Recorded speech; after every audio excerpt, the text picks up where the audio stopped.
안녕하십니까. 10월 26일 김경국TV 시작하겠습니다. 오늘 서울 동작구 국립현충원에서 박정희 전 대통령 서거 43주기 추도식 행사가 열렸습니다.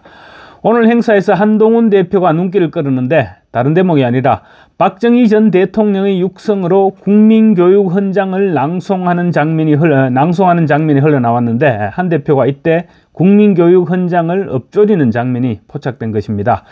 종이의 TV라는 유튜브에서 포착된 장면인데 잠깐 보시겠습니다. 개척의 정신을 기른다. 공익과 질서를 앞세우며 능률과 실질을 성상하고 경애와 신의의 뿌리 박은 상부상조의 전통을 이어받아 명랑하고 따뜻한 협동 정신을 북돋운다. 우리의 창의와 전력을 바탕으로 나라가 발전하며 나라의 융성이 나의 발전의 근본임을 깨달아 자유와 권리에 따르는 책임과 의무를 다하며 스스로 국가 건설에 참여하고 봉사하는 근면 국민 정신을 드높인다. 안공 민주 정신에 투철한 애국 애적이 우리의 삶의 길이며 자유세계의 이상을 실현하는 기반이다. 길이 후손에 물려줄 영광된 통일조국의 앞날을 내다보며 신념과 긍지를 지닌 근면한 국민으로서 민족의 슬기를 모아 줄기찬 노력으로 새 역사를 창조하자. 1968년 12월 5일 대통령 박정희.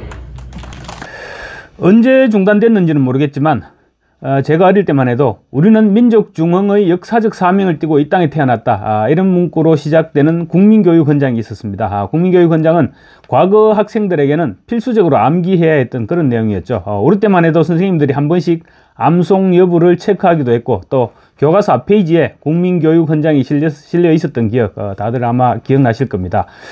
아마 한동훈 대표도 1973년생이니까 학교에 다닐 때 외우고 다녔던 세대가 아닐까 싶습니다. 어쨌거나 오늘 종이의 TV가 잡은 장면은 다소 신선한 장면이었습니다. 방명록에 박 전 대통령의 애국심과 도전정신을 이어받아 변화와 쇄신에 나서겠다 이렇게 적은 한 대표는 추도식에 참석한 뒤 기자들에게 박 전 대통령께서 의료보험, 부가가치세, 경부고속도로, 포항제철, 소양강댐, 근로자 재형저축 등 도전정신과 애국심으로 변화와 쇄신을 이끄셨다. 그 마음을 이어받아 저도 국민의힘도 변화와 쇄신의 길로 가겠다라고 말했습니다. 그러나 최근 김건희 여사 문제의 해법으로 대통령 친인척을 감찰하는 특별감찰관 추천을 제안했는데 지금 당내 갈등이 격화되고 있습니다. 그 부분과 관련해서 소속 의원들의 의견 수렴을 위한 의원총회를 언제 정도 소집할 것이냐, 이런 취재진의 질문에는 대답하지 않고 자리를 떠났습니다. 아마도 추도식에 와서 정치적인 발언을 하는 것은 적절치 못하다, 이렇게 판단한 것 같습니다. 박정희 전 대통령 43주기 추도위원장을 맡은 민족중흥회 정재호 회장은 개식사를 통해서 야멸차게 돌아선 민심의 물살에 쫓긴 좌파 무리는 반역의 촛불난동을 획책하고 있다. 내일생 조국과 민족을 위하여라는 그 일편단심으로 장엄한 민족중흥의 대장정을 연 박정희 정신을 오늘에 되살려야 할 때다. 윤석열 정부도 심기일전 맹호출림, 호랑이가 숲에서 나오는 그런 기세를 말하죠. 맹호출림의 기상으로 산더미 같은 좌파 정권의 구악에 대한 법치의 쾌도 난마를 목말라 하는 국민 여망에 부응할 것을 촉구한다, 이렇게 말했습니다. 그렇습니다. 지금 윤석열 정권의 난맥상은 모두 이재명과 문재인 그 악행을 처단하지 못하고 있기 때문에 그런 데서 출발한 것입니다. 이제 11월 15일 앞으로 20여일 후면 이재명의 선거법 위반 재판 1심 선고가 내려지고 나면 그때부터 본격적인 사냥이 시작됩니다.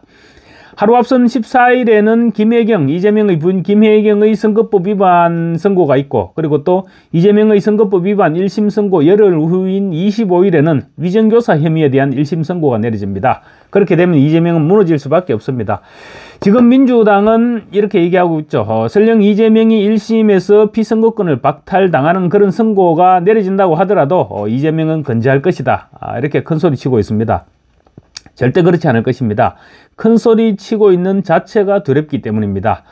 좌파들이 다음 주말부터 장외 집회를 시작하는 것도 이재명에 대한 재판 결과가 두렵기 때문이다. 그렇기 때문에 선수를 치고 나서는 것이다. 이렇게 봐야 될 것입니다.